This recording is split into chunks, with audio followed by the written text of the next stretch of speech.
Today we're going to explore some of the dark history of the Fairfield County Infirmary located in Lancaster, Ohio. This video is not so much about the location, but the people behind the location that are buried and lost to history. But in order to know about them, we need to know about the infirmary itself. The property in which the current brick structure sits is 35,000 square feet, and it served the Fairfield County community for over 170 years. In 1928, township officers charged with overseeing the poor and unfortunate contracted the construction of the wooden building just north of Lancaster, Ohio. It was soon filled to capacity, acting as a place where the destitute, mentally ill, physically disabled, elderly, and orphan could receive food, clothing, shelter, and medical care. According to records, individuals residing at the poorhouse were admitted for several different reasons, including mental and physical health conditions that could not be managed by family members. But more so, you could actually just drop people off that had things wrong with them that today we understand better. Sometimes women and children were even dropped off because their husbands were divorcing them or didn't want them anymore, and it was illegal to own property at the time. There were many residents who spent most of their lives at the infirmary and died there as well. While some died from old age and medical conditions, a few met their fate a bit more suddenly and tragically. One such story involves Jane Householder, a 73-year-old resident whose clothing caught on fire while she was opening a gas stove on the 4th floor. While attendants were working at the infirmary were unable to smother the fire in time. Jane survived up to 9 hours after being burned. Stories persist that a former superintendent was particularly cruel to the residents of the poorhouse, reportedly beating them as they worked in the fields on the farm. These punishments were witnessed by others in the community and reported, according to an article published in 1851 in the Lancaster Gazette. What is reported to have happened to these people was if they broke any of the strict rules that they had, say they wouldn't bathe or they didn't eat what they wanted them to eat, they would be put in their rooms and confined for 24 hours. After 24 hours, if you still didn't want to do what they wanted you to do, then you're met with much stricter punishment. The Good Samaritans of the area eventually brought an end to the superintendent's brutality, and the life of those residing in the poorhouse improved slightly. In fact, it is said that county officials would occasionally visit and enjoy a meal with the residents of the infirmary. Members of the community would donate Christmas gifts. Local musicians would play for the elderly. Ice cream socials were held, all to help improve the lives of the people there. But still, stories of people unaliving themselves and violence persisted. As life in the poorhouse was difficult to many people with a variety of problems, all living under one roof, it often proves to be disastrous. The infirmary remained in operation until May 1985, when the final 16 residents were moved to local facilities or foster homes.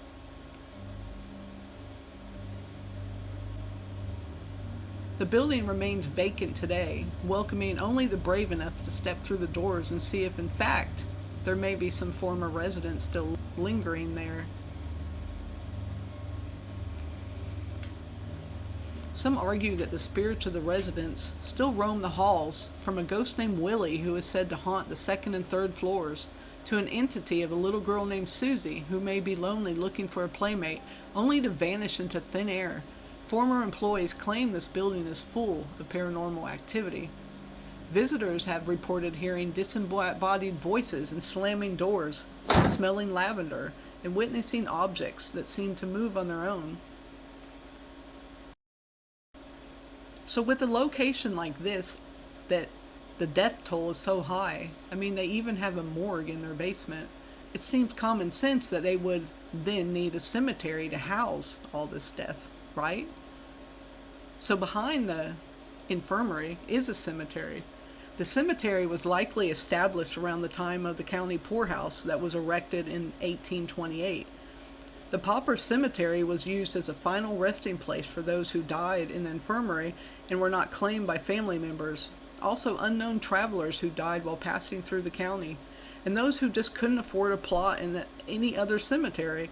In all, it's estimated that there's between 400 and 500 burials in the cemetery, although the exact number is unknown.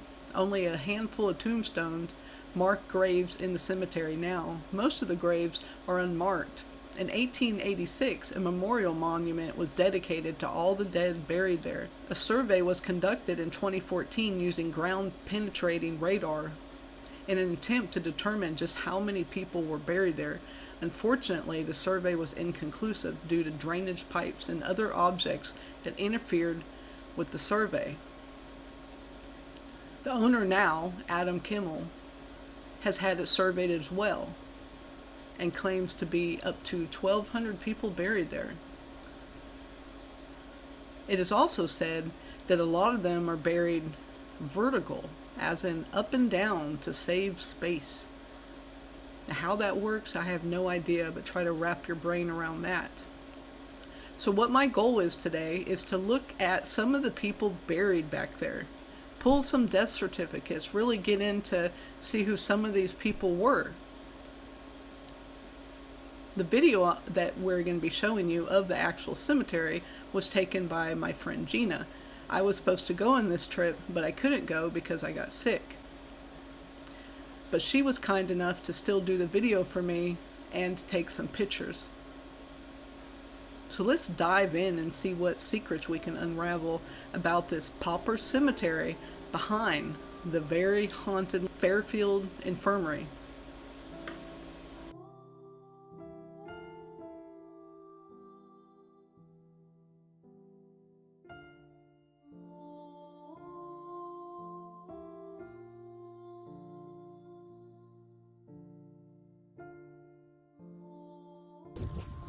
I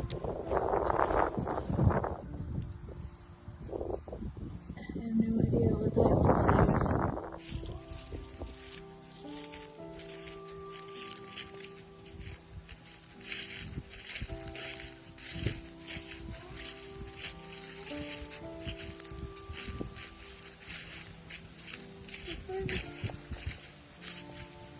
1886.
So basically, all of this is cemetery.